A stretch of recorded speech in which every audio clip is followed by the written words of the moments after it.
रहल छी संध्या एंटरटेनमेंट के प्रस्तुति।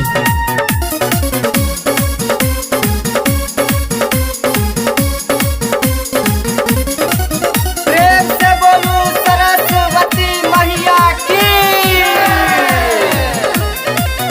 हर साल पूजा के तोर कहिया खोलबे भगिया हमोर। हर साल पूजा के तोर कहिया खोलबे भगिया हमोर। पढ़ते पढ़ते ई हो लइका पगलाइए बाला छौ। पढ़ते पढ़ते ई हो लइका पगलाइए बाला छौ। हर साल पूजा के तो कहिया खोलबे भगिया हमोर। पढ़ते पढ़ते ई हो लइका पगलाइए बाला छौ। पढ़ते पढ़ते ई हो लइका पगलाइए बाला छौ।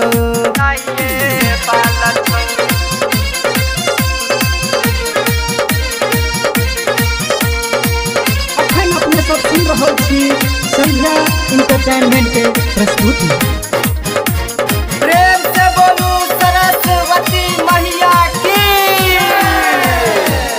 कहली दहस के कवि तू बनाई देलही। वाल्मीकि बोध से रामायण लिख बाई देलही। कहली दहस के कवि तू बनाई देलही। वाल्मीकि बोध से रामायण लिख बाई देलही। गणपत बोध पर फेरल नजरिया मोहिया हमारो लगा दे नौकरिया। घर दुआर छोड़ के लइका अब कमाए बाला छौ। पढ़ते पढ़ते ई हो लइका पगलाइए बाला छौ।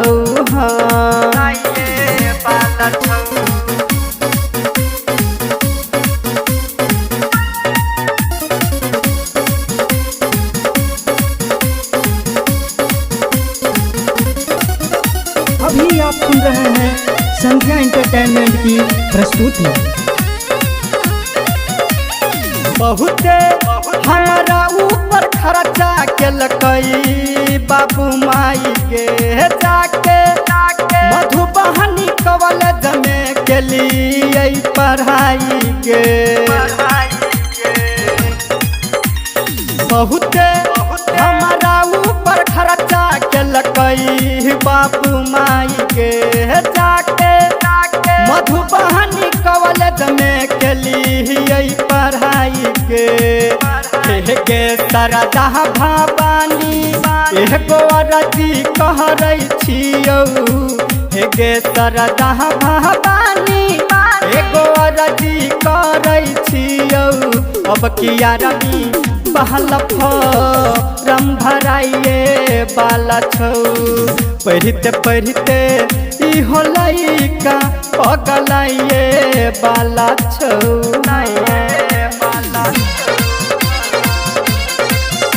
अभी आप सुन रहे हैं संध्या एंटरटेनमेंट की प्रस्तुति।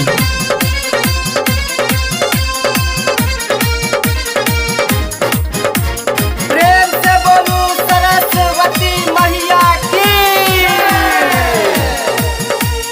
दिनेश मनोज संगे रमेश मधुबनियाई गे मैया। आइब गेल तोहारे सरनियाई गे।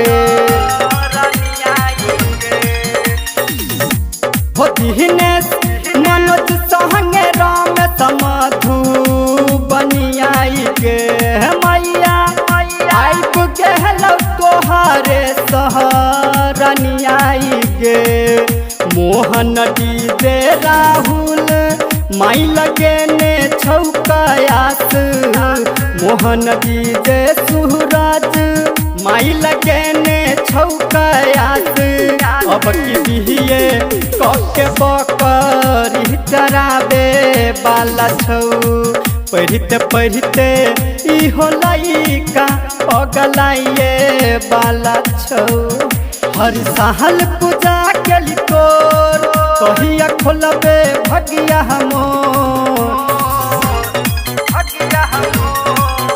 हर साल पूजा केली तोर कहिया खोलबे भगिया हमोर। पढ़ते पढ़ते इहो लइका पगलाइए वाला छौ। पढ़ते पढ़ते इहो लइका पगलाइए वाला छौ।